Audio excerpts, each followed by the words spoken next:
Bonjour. Alors on est mercredi 19 février, mais je vais simuler le travail du mardi 18. Et on va regarder l'Afrique de l'Ouest. Donc je commence par un petit point sur le climat, notamment du sud-ouest du Burkina, Gawa, en février, 36,7 de maxi, c'est les valeurs 71-2000 fournies par l'ANAM à l'OMM ici, et 3,6 mm. Donc ça veut dire qu'il pleut pratiquement pas en février. Voilà, ça commence à pleuvoir un petit peu en mars. Alors, la situation météo prévue pour mercredi et jeudi, donc c'est le run du 18, du 18. Donc, le paramètre qui me paraît important à regarder en premier, c'est un petit peu le paramètre qui, comme pour un Européen, un paramètre c'est le géopotentiel de la température à 500, qui est ce qu'on regarde en premier pour comprendre un petit peu la circulation atmosphérique. Et je trouve que le potentiel de vitesse à 200, c'est vraiment un paramètre très important qui va dicter beaucoup de choses. Donc, en haut le champ, sur Misva, en haut le champ total, en bas l'anomalie. En couleur verte, prévision mercredi, jeudi.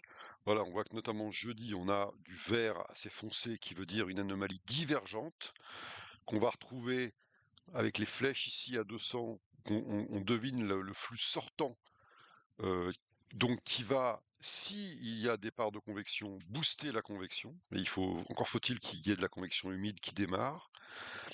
Et les isolines bleus, il y en a 3, nous disent que c'est un signal robuste, un signal marqué du nom de Kelvin, qui va contribuer beaucoup à cette divergence d'altitude. Alors on voit qu'il y a une enveloppe de MJO en noir qui a dû passer déjà, et là on est à l'arrière, enfin on est presque à l'arrière de l'enveloppe, on est dans voilà, une onde de Kelvin.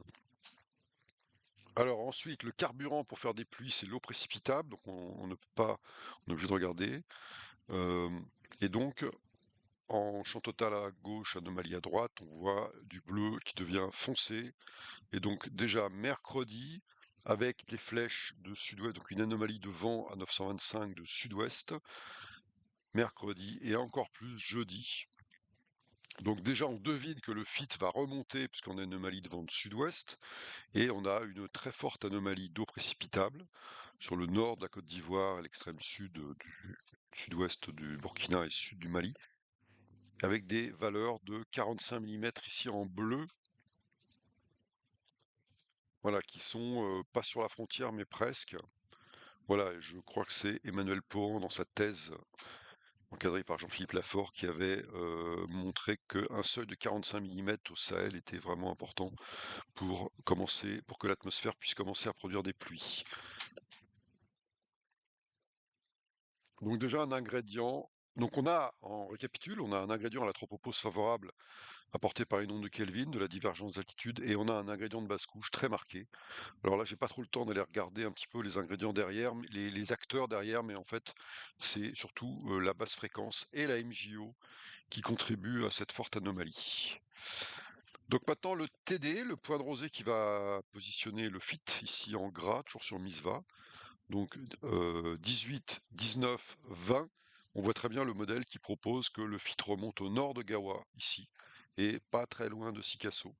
Voilà, donc un flux de mousson qui va être plus épais du côté Korogo, Yamoussoukro, etc. Donc ça, c'est le fit. En cette saison, il n'y a pas d'onde d'est tropicale. Alors on regarde quand même au niveau de la circulation à 850 et 600. Donc à 850, pour mercredi 12 heures, on a un peu de cyclonisme quand même du côté de la Guinée avec une composante sud marquée, bon, qui traduit aussi la remontée du FIT, là, à 850. Et puis le jeudi, pas des choses pas très nettes. Et puis à 600 hectopascales, on a une dorsale.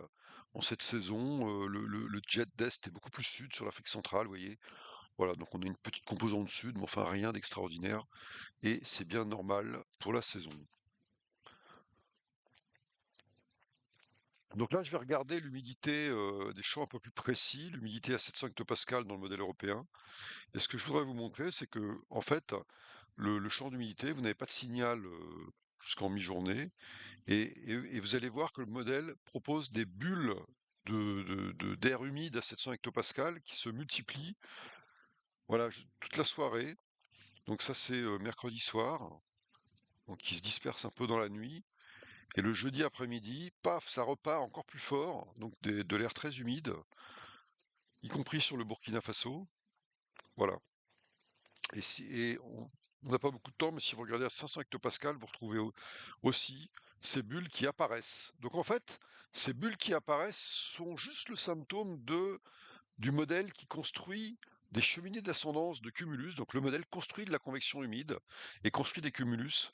Et donc vous voyez à 700 et à 500 en fait les cheminées d'ascendance de ces cumulus, tower cumulus, dans le monde du modèle. Alors, on va aller voir, on va commencer par la foudre dans le modèle. Donc si vous mettez la foudre, alors vous avez différents seuils ici, mais le modèle propose de la foudre jusqu'au sud du Burkina jeudi après-midi. Voilà, dans cette convection humide. Donc ça veut dire que c'est du cumulonimbus, c'est même pas que du cumulus, hein. Alors maintenant les pluies, donc le modèle déterministe. Alors pour mercredi après-midi, vous vous rappelez qu'il avait fait de la convection humide jusqu'au sud du Burkina. Et en fait, le modèle ne fait pas de pluie sur le Burkina, il fait des pluies sur la Côte d'Ivoire. Voilà, plutôt sur le centre-nord. Voilà. Et le jeudi, si on va à jeudi, là par contre, il commence à y avoir voilà, un petit signal. Voilà, le modèle crée quelques averses sur le sud-ouest du côté de Gawa. Et ensuite, il les multiplie dans la soirée sur la Côte d'Ivoire. Il en fait beaucoup. Voilà, donc on devine ici vraiment ce qui est logique vu l'anomalie d'eau précipitable. Donc ça, c'est des cumuls en 6 heures. Alors, il faudrait voir les cumuls du déterministe en 24 heures que je n'ai pas ici. D'après ce que j'avais vu sur Synergie, il met des cumuls, des bulles à 30 millimètres. Donc le modèle déterministe à maille 9 km met du 30 millimètres.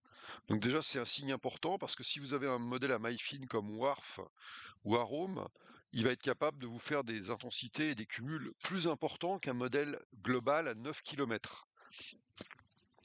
Donc on peut vraiment envisager que le seuil des 50 soit peut-être atteint dans la zone Côte d'Ivoire. Déjà rien que sur le modèle déterministe.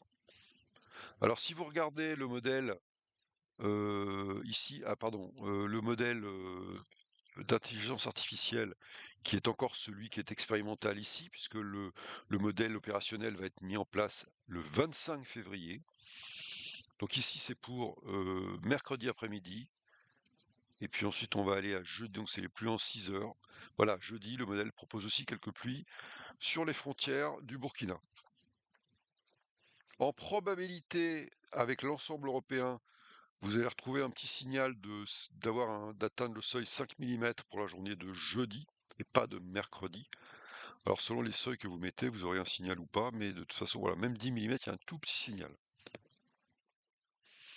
Et 20 mm, le signal est très faible, mais en fait, c'est parce que vous moyennez 51 membres en chaque pixel, et mécaniquement, ça vous fait baisser en fait le signal par rapport à un modèle déterministe.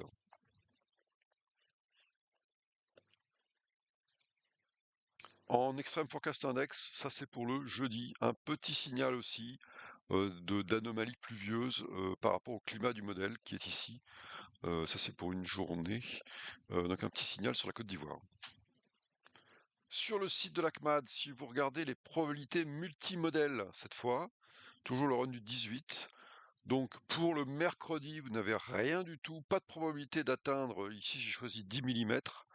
Et pour le jeudi, vous avez du vert, c'est 33% d'atteindre 10 mm. Mais encore une fois, l'effet de moyenner à chaque pixel, en fait si vous ne prenez pas en compte les pixels voisins, vous allez avoir des probabilités très faibles qui en fait sont faussement trop faibles, faussement faibles. Enfin, en fait, le signal, euh, il est plus fort que ça sur chacun des modèles en fait. Euh, à une échelle locale, le météogramme prévu par l'ensemble européen met petite probabilité d'avoir des pluies sur Gawa. Et si vous regardez le vent, alors que le climat du modèle, c'est bien l'harmattan, puisque Gawa se trouve dans le climat du modèle et dans le vrai climat, en moyenne au nord du FIT, eh bien, il va y avoir une remontée de FIT, ce qui fait que Gawa va se trouver dans un vent de sud qui va dominer sur la journée, qui est cohérent avec un petit risque de pluie. Voilà, donc une dernière chose, avec cette remontée de FIT, le paramètre que j'ai choisi ici, c'est l'humidex proposé par le Centre européen. Donc si vous comparez à jeudi 12, avec la remontée du FIT, les valeurs en violet vont remonter, voilà, sur le Burkina. Avec la remontée du FIT, donc on devine un stress de température plus important puisque le taux d'humidité sera plus important. Voilà, donc on récapitule. Le seuil des 20 millimètres est tout à fait probable dans la zone Côte d'Ivoire, là où les modèles mettent le signe le plus important. Et pourquoi pas 50 millimètres localement. Donc je dirais un risque faible d'avoir 50 millimètres pour le jeudi sur la Côte d'Ivoire. Et puis ensuite, quelques millimètres, des orages secs ou quelques millimètres de pluie possibles, peut-être dès mercredi et peut-être un peu plus jeudi sur la région de Gawa et pourquoi pas sur l'extrême sud du Mali, mais c'est moins, voilà, les probabilités sont vraiment très faibles là-bas. Voilà, donc n'hésitez pas à parler de ces premières pluies possibles dans vos bulletins.